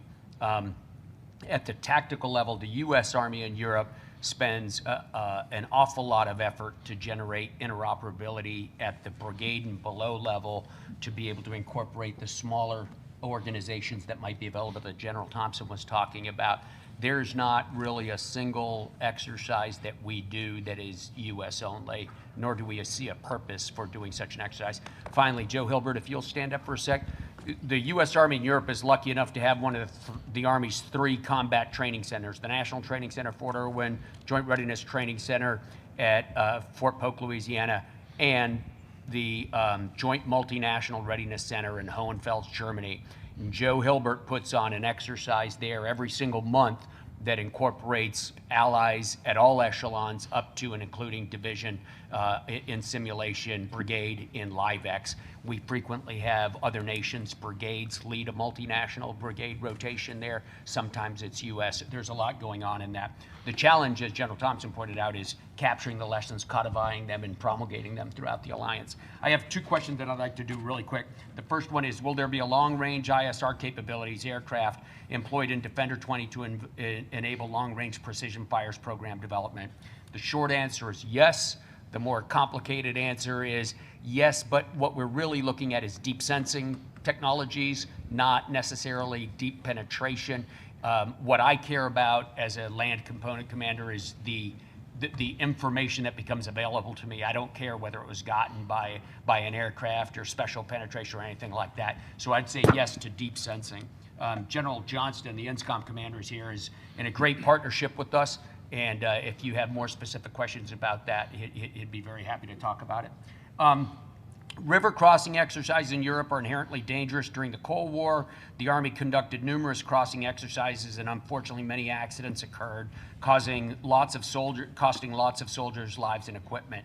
What safety doctrine lessons from the Cold War are going to be incorporated into current exercises? From Lieutenant Colonel retired William Doe, Army Corps of Engineers, 1st Armored Division, 1975 to 1978. So I assume, Colonel Doe, you were on a couple of those exercises with my dad, not my grandfather. That's a great question. They are indeed high-risk endeavors, especially when you do them at large scale. So a wide wet gap crossing is no joke, right? It's especially no joke when you consider that the bridging assets in the alliance are spread among various armies. So it's not like one single army has all the bridging assets necessary. I see one of my German colleagues nodding back there. The Germans have a wonderful, the M3 bridging system is a spectacular modern bridging system, but we have to use that. We have to use the Romanian bridging system in order to succeed. We have to sometimes mix bridging. The UK has a great bridging. Sometimes we have to mix these bridging things. That just adds to the complication. The good news is we've done it repeatedly in recent years. In 2016, we did the first large river crossing that I remember. It was across the Vistula. About a kilometer-wide river at that point that it was crossed, a very successful operation. We've done it live before at a smaller scale at Drovsko-Bomarski training area, where we'll be doing a bigger one this year. And just last spring in Romania, we crossed the Danube in a multinational bridging exercise. We haven't had any problems, knock on wood, Colonel Doe. That's because of detailed planning and detailed collaboration among the armies before beginning the exercise. What it means is that an in-stride breach is probably still a national thing to do, but a deliberate wet gap crossing, which we all know takes days of planning and rehearsal before you do it live, those are entirely within our capability to do safely in peacetime, and I believe in combat as well. Thank you for the question. Excellent. Thanks. Sean. Sir, I think I'll pile on to the question General Thomson fielded and talk about interoperability a bit at the operational level. I failed to probably emphasize enough that the command post exercise will be executed on the mission partner environment. So a coalition network. There's been a lot of investment across the force. FORSCOM and Headquarters DA have invested in the appropriate kit to ensure the units who come over to Europe are outfitted to federate with that network. Our allies and partners also have been able to in the past and will for this exercise federate with that multi-national network. And frankly, it's forcing the right posture and investment in our own headquarters to make sure that we are continuously postured with the appropriate kit to be truly interoperable digitally as we work with allies and partners. So that's another aspect of interoperability as a part of Defender. Okay, so the question here. Hey, Sean, before Yes, you sir. go on there, Mr. Scheer, you've got a question here for me about what will be the primary operational mission network. We're going to use the Army's new mission partner environment. We've been investing in it. Some of our allies, the two headquarters that General Bernabe just described, are going to be investing in it. Some of it will be truth in advertising on loan from the U.S. because of procurement timelines and other competing events. But the short answer is the mission partner environment.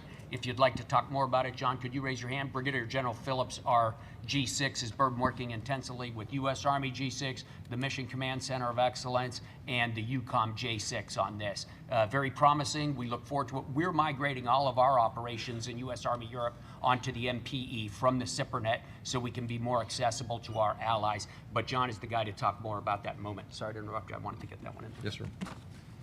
So the question, again, not sure who the author is, but what do we anticipate Russia's reaction will be to the exercise?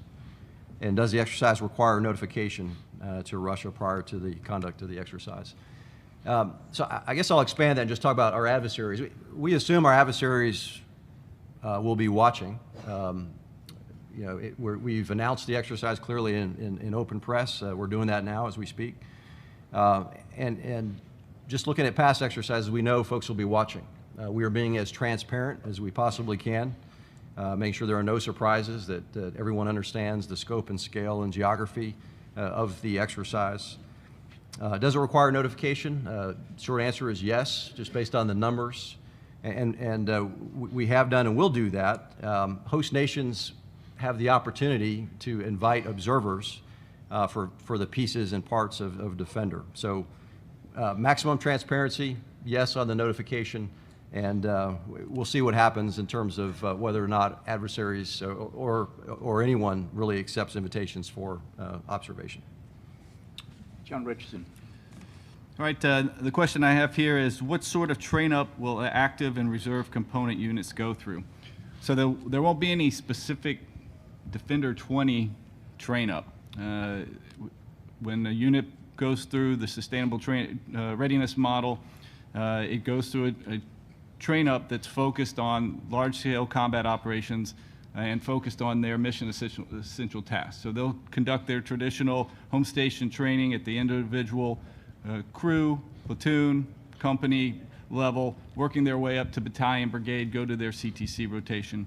The 1st Cavalry Division will conduct its scheduled warfighter as part of the Defender exercise, but there won't be any specific train-up, and that includes for the reserve component. We're training every day for Defender, if you will. So this isn't something you would train up for. This is part and parcel it is training. It is an exercise to continue the training that is taking place throughout the readiness cycle of those organizations. Thanks, Johnny. Steve. Sir, thank you. So I'd like to address a little bit of interoperability, kind of at the operational level. Last year's exercises in Southern Europe, we did stand up a regional movement control center, and all the countries that were being transited sent reps there. It worked out quite well. I know we're going to do it again for Defender, and so it's a JSEC light, if you would, but not just understanding our moves, but understanding the British moves. And the Romanians have a requirement that maybe the Slovakians can take care of. So I think that worked out quite well. We stood it up about 3 or 4 weeks before the exercise, so we understood the movement tables. And so again, just to pile on the interoperability piece. I've got a question here about DLA from the DLA director. And so we have, and shame on me, we spoke a lot about what AMC is doing, a lot about what Transcom is doing, but our other large wholesale partner is, of course, DLA. What's DLA doing for Defender? If you're eating it, DLA is providing it. Class 2, all DLA to include the JS list that we're going to start pre-positioning, not necessarily as a subset of Defender, but as we reset the theater. I'll come back to Class 3, but about 85% of the Class 9 that will be in those theater ASLs is all DLA managed. The two things I want to talk about in a little bit more detail for Defender, one is distribution. We did for Sabre Strike 2 years ago, on a very small scale, distribution from the East Coast of the United States straight to Powitz, Poland, bypassing all the airports and seaports in Western Europe, and did direct distribution to 2CR, and we also worked with the Marines and the Navy on some of those deliverables. We'll do that in a much larger scale in Powitz, Poland this year, and we will bypass so many nodes that just really don't add value, but are not necessary to get the commodities to those maneuver units, and we'll have to manage their addresses, if you would, inside of our systems, but we will not be chasing from Germany. Units in Poland will be in Poland co-located with them for distribution. Also, the Poles purpose-built for NATO about 30 million gallons in underground fuel storage scattered throughout Poland that we've not exercised. For Defender 20, the plan is for DLA to put petroleum in those forward sites, and not to that large number, but to exercise them, to make sure the seals are wet, to make sure the pumps work, and we are going to, with Polish investment, DLA is going to exercise that for NATO, getting that petroleum forward. So we could not do this, what we're about to do in Poland, without DLA's direct involvement. Thank you. Thanks, Steve. JT. Got a question here from one of our allies, Colonel Albarrachon from España. Buenos dias. Sean, you're going to probably have to take the second part of this question. I'll take the first part. It's a great question, and I really don't know the answer. I'm just going to kind of speak what's on my mind here. Rules of engagement. What type or set of ROE are going to be in place for the exercise? Is it foreseen to practice approval process of ROE with all countries? The part I'll ask Colonel or General Bernabe, used to be brigade commander for me, I think he's colonel. I'm sorry, Sean. Do 10 push-ups. But maybe talk to the tactical piece, or Chris, if you can. But, you know, earlier I mentioned being a maneuver damage control officer, and I was cracking jokes about knocking over those little reflector poles and tearing up cobblestone. That's not good. And we just did an exercise Norway last year in a maneuver rights area, and we set up a thing called the LOPSCON. And I was tasked to do it, and I said, what the heck is a LOPSCON? Never heard this. That's the local operational controlled exercise. And we worked with all the host nation authorities, Norwegians. We had medical folks in there. We had military. We had the police in there. The prime minister, I mean, the king came to visit this thing up in Røros, Norway. But it was the central clearinghouse from an exercise perspective. And we had ROE. When you could move tracked vehicles, when you couldn't, go zones, no-go zones. We fielded calls from citizens. Why are my helicopters scaring the livestock? I mean, it's all things that we had forgotten how to do, and built that thing. And this particular exercise, somebody that could help us with, I don't know if there is a LOPSCON or not, but there's got to be something. But, you know, each host nation will do that to some degree. But we have these things called NFIUs now. I don't know if you've heard those, NATO Force Integration Units, and there's 8 of them. All 3 Baltic nations have one. Poland has one. Czech Republic, Slovakia, Hungary, Romania, and Bulgaria. Maybe not Czech Republic, but there's 8 of them out there. But they deal with things like that. And I mentioned this JSEC earlier, area damage control. So I'm not, it's a great question. I'm not sure what set of ROE you're talking about, but, you know, I will say what General Bernabe mentioned, post-Article 5, I think this is Phase 2 into Phase 3, so it's probably pretty robust ROE, but the approval process for that through all the nations, I don't know if you can talk a little bit about that. Yeah, I'll grab a bit of it at first. The first thing, Colonel, is it's important to understand that Defender is really the U.S. effort to deliver this U.S. force to the continent. And then we spread it out to a variety of different NATO exercises, national exercises, and U.S.-led local exercises. So the question, what is the ROE in this scenario, depends on which of those exercises scattered around you're talking about. And this is really where all of the whole of government comes in a variety of these things. But in anything run by the U.S., yeah, absolutely, there will 100% be recognition of the fact that ROE for many of our allies are decided someplace other than in the battalion command post. That is something we practice for every day in all of our exercises. I do note, however, that in those parts of those exercises, those training events that practice high intensity, rapid tempo, modern mobile warfare, we anticipate that nations, allies that have significant rule of engagement restrictions are going to end up falling behind the tempo of the principal force. So this is one of the things we're going to work on. Sean? Sir, that was a great answer. I'm not sure how much I have to add. Just in terms Well, of you the got a one blue uniform on that. in terms of the one dimension General Thomson mentioned, in terms of the exercise control rules of engagement for the large forces, we're working with host nations.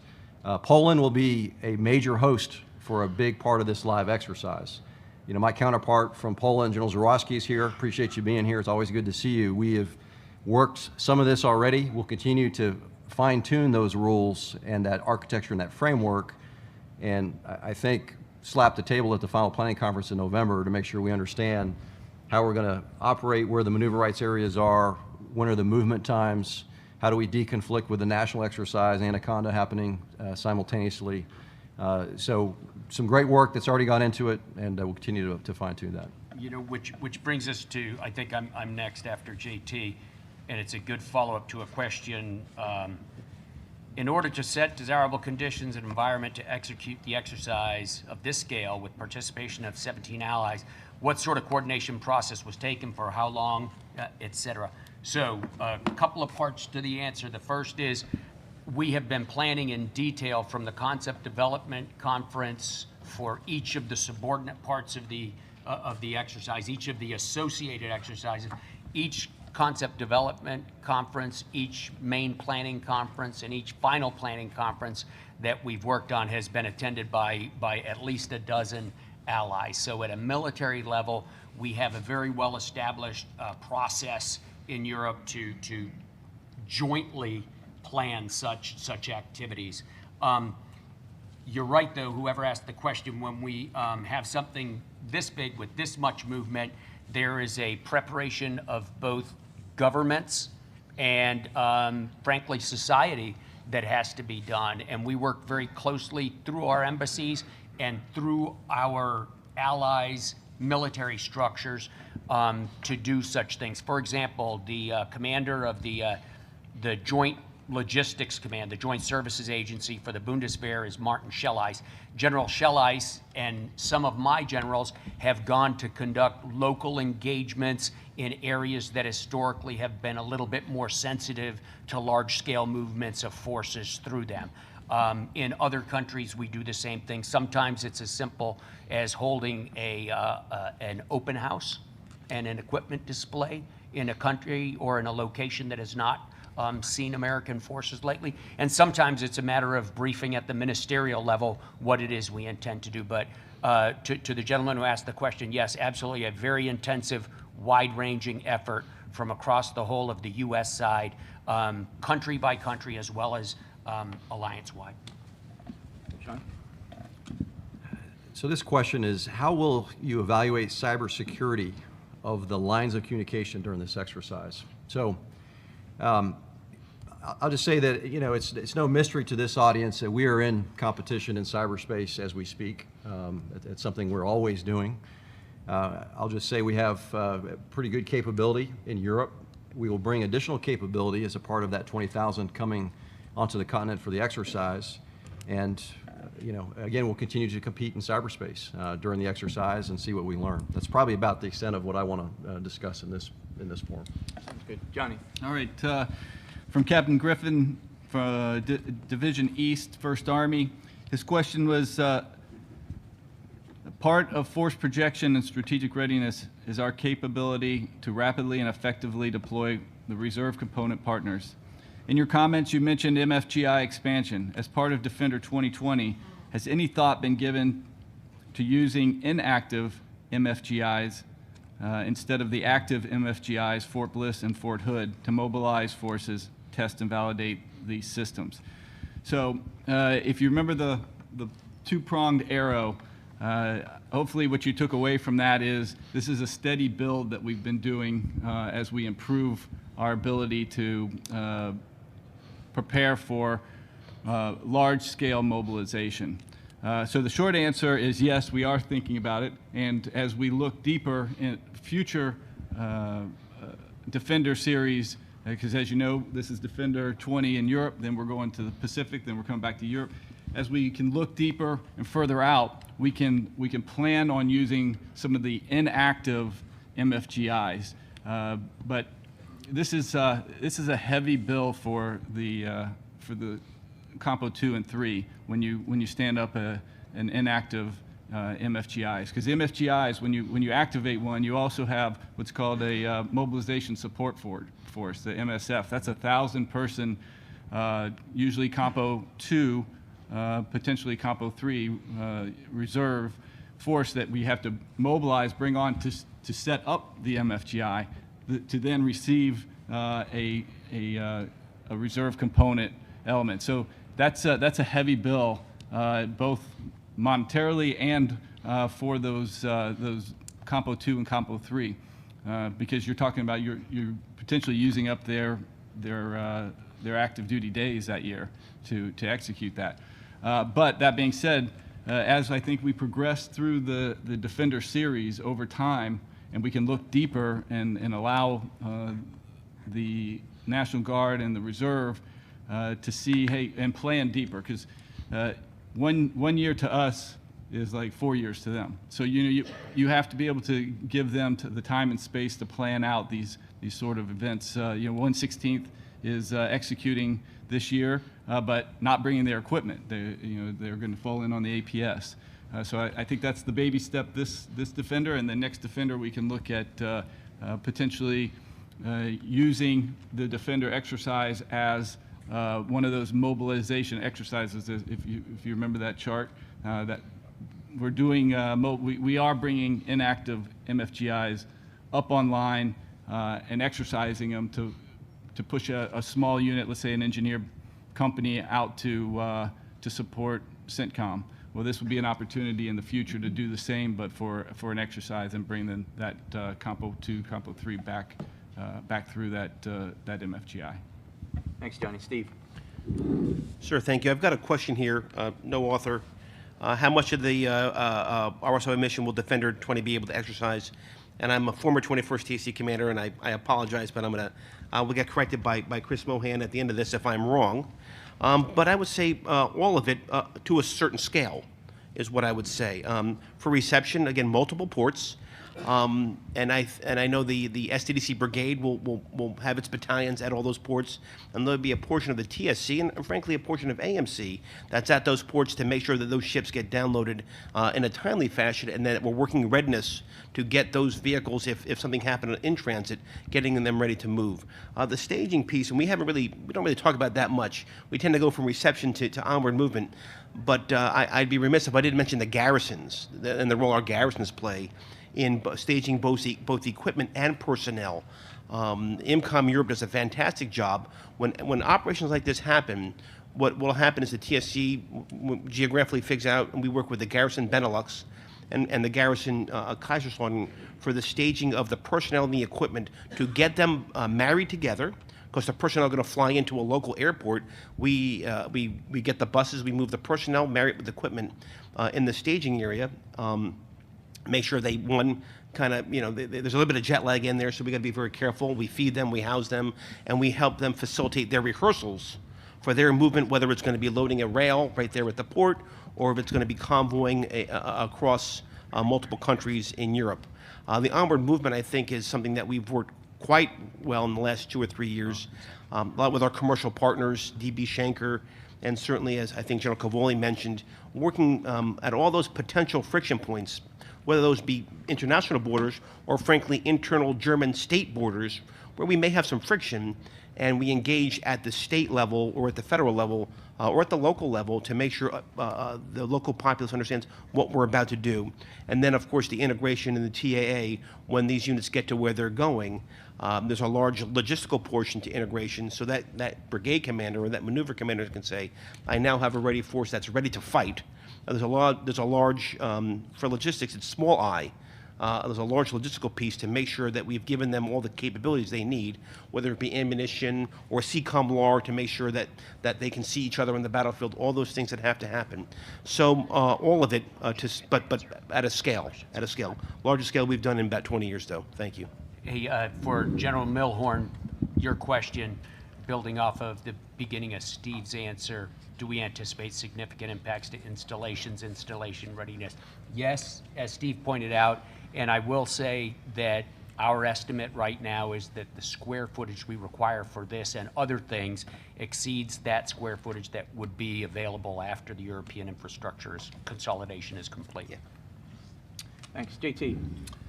Thanks. I don't know who this question's from. Really a two-part question. How will Defender 20 exercise challenges associated with obtaining authorities for movement across borders and permission to employ cyber? I guess they're kind of related, but I see them very different questions. So I'll just talk the first one, obtaining authorities for movement across borders. We've made great progress across NATO, learned a lot over the last few years. The EU is helping us, and this exercise, the beauty of it is we get to test it out now. But there are unknown unknowns out there. There are folks that did not get the memos. There are stuff that's lost in translation, and we're going to learn some of that. We got to capture those lessons and keep going in the right direction to work those. JSEC's going to do that. USHRA is going to do that. We're going to capture lessons. All the nations are, the NFIUs. But working the authorities, the part we got to be careful of is we know this is coming. We've probably been working for some of them for a while. It reminds me last year there was a UK 4 brigade, the Black Rats, there's a light brigade, but they self-deployed from the UK to Norway, 1,400 kilometers, over 1,000 vehicles. They went through the Channel, through France, believe into Belgium, the Netherlands, then into Germany, Denmark, and then went by rail the rest of the way. And I was talking to the brigade commander up in Norway. I said, "That's very impressive, Ollie. Get your whole brigade up here. OR rate was about 95%, and that must have been very difficult." And he goes, "Sir, this was one of the easiest things I ever did. We knew about it a year in advance. We put contracts in place. It was totally uncontested. Nobody had car wrecks, doing any hybrid activities against us. Cyber, we had perfect comms. We did it in a good part of the year." I was like, good point. We need to dial it up on you like we do at the National Training Center, looking at the former COG and Lead 6 there. But so, we're going to learn some lessons on this one, but we do know in advance we're moving and we're probably doing some coordination. On the cyber one, all I'll say is, a little bit more than what General Bernabe said. From a NATO perspective, cyber is now acknowledged as a domain, which it wasn't until too long ago. It has also been put out by NATO that Article 5 could be triggered by a cyber attack, and I think it's either 7 or 9. I don't know exactly. I think I know 7 nations for sure have publicly declared that they will do offensive cyber and employ it unilaterally. But the alliance or members of the alliance can request that. And whether it's going to play in Defender or not, it's probably not open for subject, or that subject's not open for discussion in this forum. So, but Thanks, JT. General Cavoli? This is from Hector Rodriguez at AMC CCOM. In terms of APS communications requirements, readiness, will there be any focus to ensure comms are correct, et cetera? Yes, and it's a good question, Mr. Rodriguez. The equipment we have in APS right now has varying levels of embedded comms equipment. So there are some items that will have to be accompanying troops brought forward as TAC, and there are some that are not. This is a sweet spot that we're trying to find as an Army. So ideally, from my perspective, every single piece of equipment in storage would be configured so that all you have to do is jump in and the radio's already loaded, the engine's already warmed up, and all you have to do is drive out. Obviously, that would bring a level of cost that could be prohibitive. Truth be told, there is some of our equipment that we intend to keep in a configuration very close to what I just described, which is a big commitment from the United States and the United States Army. However, much of the equipment we do not see as having to have such an urgency that it has to have comms equipment in it and loaded constantly. On the other hand, we haven't found exactly where that sweet spot is yet, and that's something General Phillips talks to me about quite a bit. So great question, Mr. Rodriguez. We'll learn a lot during this exercise about what exactly we're looking for in terms of storage. What I do know is that both CCOM and AMC are devoted and committed to supplying what the command requires as we require it on the timeline we require it. John? Sir, I'm out of questions. All right, pass it to your right there. Johnny? All right, so this is a question that I thought I would get and I didn't get, so I'm going to ask it myself. And that is, do you anticipate a contested deployment? And I was really surprised that nobody asked that question. It was close with on General Shapiro, but it was more focused on the other side of the ocean. There was no question about whether or not we expect any kind of attacks to delay our ability to project combat power. And if you think back, and again to the arrow slide, 3 or 4 years ago, we were very focused on, hey, we got to get our tactical readiness back. And readiness is the #1 priority, and there is no other #1. I think we all know who said that. And that's what we've been focused on. And then I think in the last year or so, we stopped and said, hey, you can have all the tactical readiness in the world, but if you can't project it, it's not worth anything if you can't get it across the sea. So we've been very focused with these rock drills and these MOBEXs on just setting up the systems and the processes that we used to have to project uncontested to Europe. And this exercise is pretty is going to have those conditions. We're really not contesting our our ability to at least leave CONUS. And so I think in the future we have to add that into our exercises, because I think it's unrealistic for us to think that our adversaries are going to let us leave uncontested out of the United States. And in their perfect world, I think watching a lot of highly prepared, trained, ready BCTs sitting at ports in the United States is their perfect scenario. And so how are we going to do that? Well, a couple things. This year, we talked about the rock drill that we did in 17. We took the lessons from that, and we did another rock drill at FORSCOM, mobilization rock drill in 18. And just for those, I really probably should have put this all in context. We're talking about all the Army senior leaders from the Department of the Army, FORSCOM, AMC, the ACCs, ASCCs, division commanders, corps commanders. We're all sitting in a gym, and we were doing a rehearsal, so we're building on that. And this year we are going to add, at the rock drill of 2019, we are going to add some friction. We're going to add whether it's a natural disaster that affects a port or a cyber attack. And then next year I think we're going to make it even harder. And NORTHCOM and our North will start to play a role because they have the responsibility for defense of the homeland. And so to answer my question, we are going to start building on that over the next as we progress through these rock drills and these mobilization exercises. We will add friction into all the defenders, both Pacific and Europe.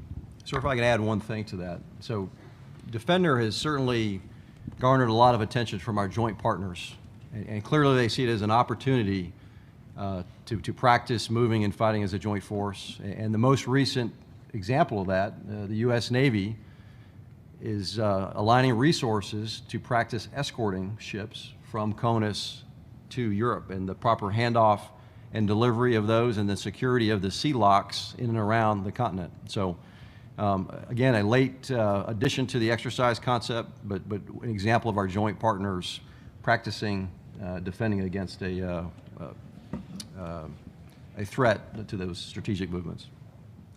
Thanks, Sean. Steve. Thank you, sir. I've got one from Mr. Scott Ginther. In terms of ITV, what are the greatest challenges you foresee with the Army's latest technological initiatives for interoperability at the tactical edge? And so ITV, I think writ large, for about 15 years of what we were doing in Iraq and Afghanistan, the Army kind of forgot ITV. We weren't moving a lot of cargo. And so I think our in-transit visibility skills atrophied. And so the Army is investing in new technology now for ITV. And I think units are grabbing onto it, a little bit of an individual effort. Some units do it well, and some units don't. So I think the biggest challenge, two challenges. One, getting units to use this in a uniform basis.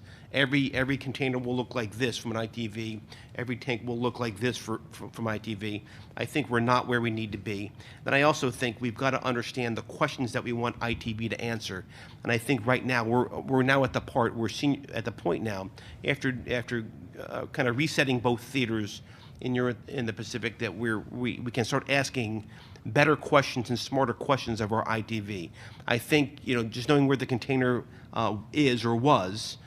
Is not necessarily the great question to ask. But in terms of integration at the end of RSOI, I've got to get this brigade integrated so we can get to the fight. Now what do I've got to see this in the pipeline, and how do I prioritize in that? So our senior leader skills or material management skills at the field grade level and the warrant officer level and the senior NCO level are things that I worry about right now, understanding the questions that senior leaders need to ask and then getting the answer for an effect downrange versus, sir, you've got 500 containers in transit. That's good news, I think, but I don't know. I don't know if that's a good thing or a bad thing. Which 500 are you talking about? Who's in them? Yeah, who's in them? And so I think there's a and those are both human elements of ITV. I think the tags are fine, the machines are fine. Getting consistency in tagging and then developing those questions that we've got to know in a maneuver theater, what is, and not what does the TSC commander need to know, what does the maneuver commander need to know about what's in transit so that he can fight and win at the designated point? That's what I think we are too far away from that right now. Over. Thanks, Steve. JT. You know, in that Reforger 88, ITV was an improved tow vehicle, not in transit vehicle. They didn't have in transit visibility back then. It's called no and no. This question's kind of been answered, and there's some nuances in it. I don't know who wrote it, but they said, what challenges will our NATO partners experience in this exercise? After all, doing something like this is as new to them as it is us, isn't it? I enunciated partners because, you know, NATO has 29 alliance member nations going to 30 sometime in the next year. 44 partners, might be 45. I think Colombia just became officially a partner of NATO. So I don't know if we're specifically referenced to 2 partner nations. In this case, for Defender Europe 20, it's Finland and Georgia participating. Having served with those forces on exercises in NATO, in the case of Georgia, both Iraq and Afghanistan, they train on a regular basis to NATO standards. They work with the alliance often, and I don't think those 2 partner nations are going to have any more challenges than anybody else just because they're partners.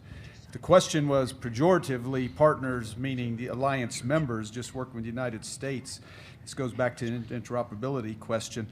You know, my headquarters, we have 26 nations, 3 partner nations, 23 alliance members, and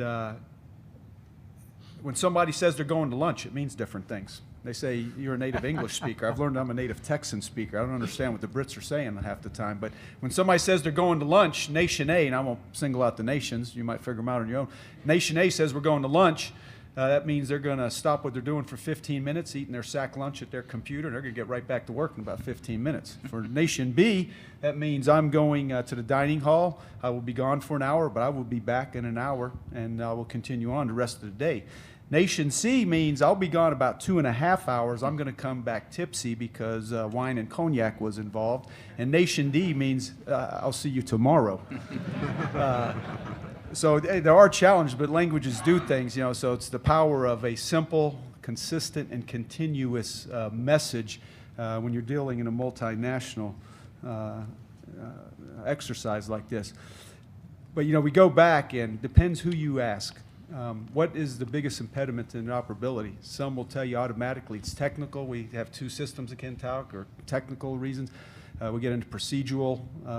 You know, it depends where you're at. The best that it was put, I was talking to a colonel, I was on a panel of the interoperability, and the colonel spoke after me, and he goes, the biggest barrier to interoperability, everybody had their pens out and everything, and I wrote it down, I haven't changed it, he said is will.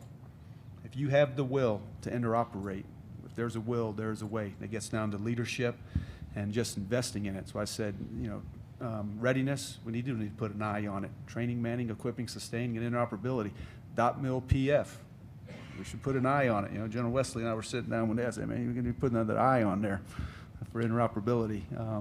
For NATO, it is .mil PF, I, for interoperability. So I just throw that one out to you. It's will. So there will be certainly some challenges, but great training event. You learn something, and you get better because of it. And we're going to learn a lot on this one. Thanks, JT. General Cavoli, why don't you bring us home? All right.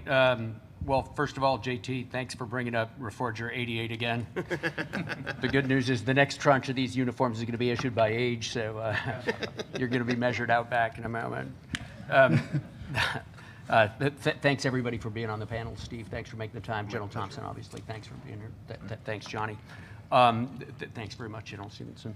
It would be easy for an exercise like this or an effort like this to pass, and for us to stumble over every root in the forest and learn nothing from it. Somebody has asked, what is the plan for Army lessons learned, or for lessons learned from this? And I would have to say that would take another hour to describe, because every organization involved has a plan to call lessons learned from this. The Center for Army Lessons Learned is sort of the overarching thing from the U.S. side. Some of it's still developing on the NATO side. There are national plans for lessons learned. We have some bilateral plans with other nations for lessons learned. I'm sure that General Farman will be doing an SDDC lessons learned panel. So how we collect all this up and create a single body of information on what's worth knowing from this is going to be important. We have been studying the Reforger lessons learned after action reviews for the last few months in U.S. Army Europe, and it's very instructive. We hope to pass something as valuable as that down to those who follow us after this exercise series is a blip in history. Which brings me to my final point. There are so many organizations in this. As I've looked around the room in here, there are so many people. It would be easy to think that we represent the only organizations that are driving this forward, but it's just not true. General Williams from DLA is over here, right? Obviously a key player. We're flattered to have at least 2 Army chiefs who I'm looking at who are in here. There may be more I just haven't seen. Goodness gracious, we have division commanders who will be involved. The country of Poland actually assigned a brigadier general this year solely to handle the relationship with us. General Zabrowski, we appreciate you being here. So there's a lot of weight on his shoulders as well. So there are a lot of people carrying this. I see Carl Alex back there, who's the assistant commander for operations of JFC Brunsum, which is the overarching Joint Forces headquarters that would be running this in a post-Article 5 situation. So while they're not directly directing this exercise, in the future, they will be far beyond observers of it. You know, I could just go around the room, and there are so many of you, to include people who ask questions, who are deeply, deeply involved in this. We thank you for your efforts, but most of all, we encourage you to keep doing it, because this is exactly how we're going to drive future strategic readiness for the U.S. Army, and in the case of Europe, for our alliance. I thank you all for being here today. It was a wonderful opportunity for the 4 of us, I know. General Stevens, and thanks.